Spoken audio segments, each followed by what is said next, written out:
Flipatxo! Kakingarria! Irakurri duzu? Ordu esan! Hau bai bifatu. Aragia, literal. Ze ona! Irizpidea duzulako, giroan zabiltzalako, berria, zuk badakizulako.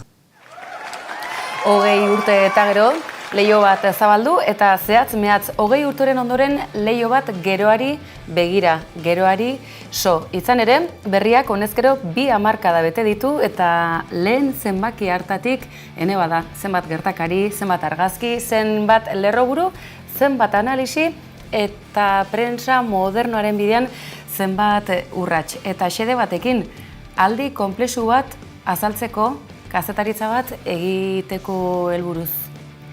Jon Olano Urain. Hau ez da edonolako erronka eta aurrean duzuena talde sendo batekin aurrera aterako da, ala ez da aterako, ez da? Ez da sekula izan, ez? Erronka xamurra etzen 2003an, ez da izan azken 20 urtetan, bere krisi eta gura bera guztiekin, eta segurazki ez da izango horrerantzean ere, baina bai, goigarren urte honen aitzakiarekin, aukera ematen digu pixat aurrera begiratzeko, beste indar batzuk hartzeko, en fin, eraldaketa prozesu bat abiatzeko, eta, gero-gerokoak, baina uste dut egun hauetan amagoiak eta Martxelo komentatu izan dutela, ez garrantzia izan duen kazetaritzak eta zer esanik ez aurrerantzean. Ez da ez gutxiagorako 6.209 zenbaki. Zenbat lan, zenbat izerdi, zenbat burua uste. Kazetaritza akaso, jendarteak paperean oraindik ere iristea, zen olainoko erronkaden jabetzen ote da. Ez dakit jabetzen den, 6.200 eta 10 gaur, uste horrenekoa. Eta bai, oraindik ere, ez dakit, egon zen garai bat, ezta? Ematen zuen papereko produktu hori desagertzera zijoala edo aitzindari batzuek esaten zuten paperari utzi behar zitzaiola, guran hori izan ziteken oso traumatikoa, azken batean euskarazko berri paper bakarra izan da, nahi du kioskoan mantendu, eta ikusten bolada hori nolabait pasa zela, eta ja ez dela esaten kioskotik atera behar dela, baizik eta, eskaintza hori moldatu behar dela, horren gutxi puntu nortean ikusten honen persona bat irakurtzen justu gure igandeko tabakalerako ekitaldiaren kronika, ez? Eta, pixkate, arraro ere egiten zaigu ikustea jendeak aldetik patxadaz eta periodikoa irakurtzen, baina badago, eta segurazki hor badago perfil bat, dela adin batetik gorakoa, ez esango ze adinetik gorakoa, eta erronka dela, jada paperean hainbeste irakurtzen ez duten behintzat ere nola egokitu informazioa, ez informazio eskubidean ikuste orokorra dela, eta kontua asmatzean nola iristen garen jendean.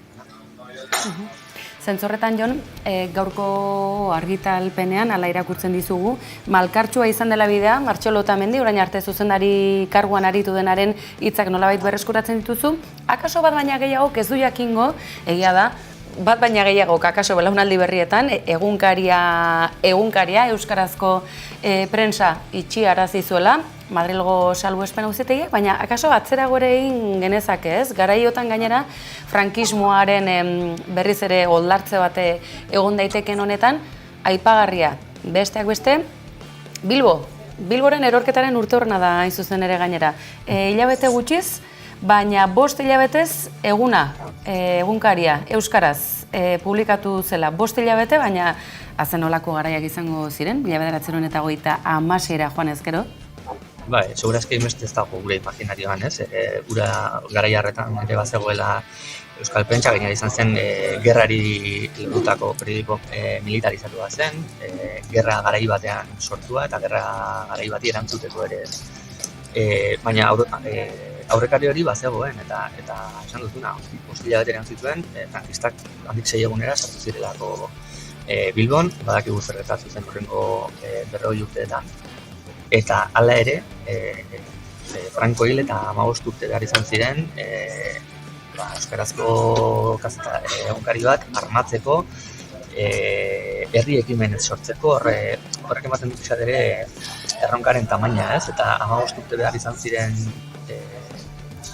Franco hil ondoren, 13 iraun zituen Auzitegi Nazionalak itxi aurretik, ez? Orduan, hor ikusten da badagoela,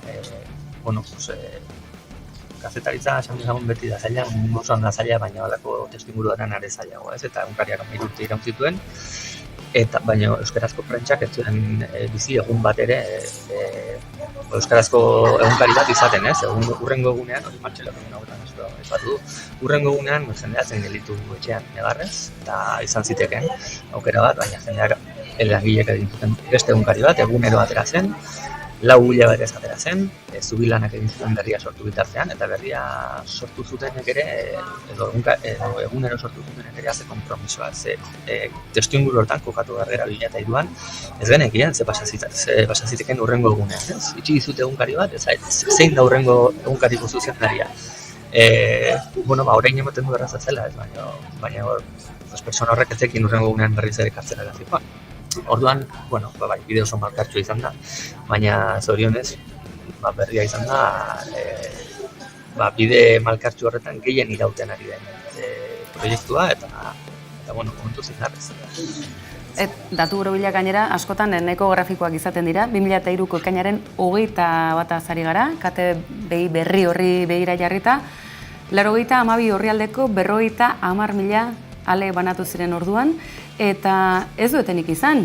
Eta aipatu nahi nituzke ordutik pixka bat garatutako lerro nagusi edo pixka bat estrategikotzat hartu genitzakenak, ez? Munduari eta Euskal Herriari begiratzeko leiho bat zabaltzea irakurle. Garrantzitsua, ez da? Gaur egun mundu zabalari behar bezala begiratu ahal izateko. Eta batez ere, begirada berritu batekin. Hau nola azalduko zenuke, horretxe barrutik, Jon? Ez dakit, zexetasun mailarekin esan diteken horretitz, egia esan, prozesu soluzia izaten ari da. Eta uste, kazetaritzan orokorrean, baina euskal kazetaritzan ere bai, gogo eta prozesuak eta izaten ari direla oso ohikoak, eta ez ere gero eta sarriagoak. Gero eta motzagoetarako egiten diren aldaketa prozesuak dira, badakigulako denak, ze abiadurakan bizi garen, eta beraz, nik uste bai dela asmoa esan dako, bi euskarri edo digitalak ere euskarri asko dauzka, bi euskarri tradizional horiek webgunea edo digitala eta paperekoa, beste diseinu batekin eskaintzea, beste erabilgarritasun bat albidetzea, erabiltzaileari ze zerbitzu eskaintzea, baina nolabait esperientzia hori beti ero betzea. Eta pixkat aipatzen zuen atzera jumona ez, baina aipatzen zenuen hildo batzuen gainean eraikitako prozesu bat dela, eta bai Euskal Herritik begiratzekoa, eta gaur bertan atera dugu gehigarri bat, ez? Pixkat tematikoa ere badena, eta horre aipatzen genuen, hori urtetan zenbat aldatu den mundua, zenbat aldatu den Euskal Herria, zenbat aldatu den ekonomia, eta batzutan ez dugu denbora hartzen, baina momentu batean gelditu atzera begiratzeko eta esateko 2003tik hona gauza batzuk ez dira bat ere aldatu, titular batzuk bere horretan sinatuko genituzke gaur bertan, eta beste batzuk ez gara konturatzen egunerokoan, baina bai aldatzen. Horregatik merezi dut arteka horrelakoarek eta atzera begirako bat. Ederki, Jon, ikusten dugu, urte urruna ere ez dela alperrik pasako, erredakzioan, lanik etzaizue falta, antzematen da mugimendua hori beti da seinaleon, eta guk gainera gaur muturra sartu dugu, Martin Ugalden, berriaren erredakzioan, bete-betean, bukatze aldera. Jon, pentsatzen dut, motivazioa, urduritasuna, halako momentuek ez, mugarriek beti dute halako auspo berezi bat. Nola ikusten duzu lantalde zabala zarete, baina zer nolako umore, zer nolako animorekin zaudete, aro berri honi ekiteko? Pixat esaten izuna, egunerokoan agin ez gara konturatzen, baina baten egiten zaizkizu horrelako efemerideak eta ustekoan adibidez tabakalerakoa bezalako ekitaldiak, ematen dizuten apizkat neurria, erronkaren neurria, etxearen neurria ere baiz,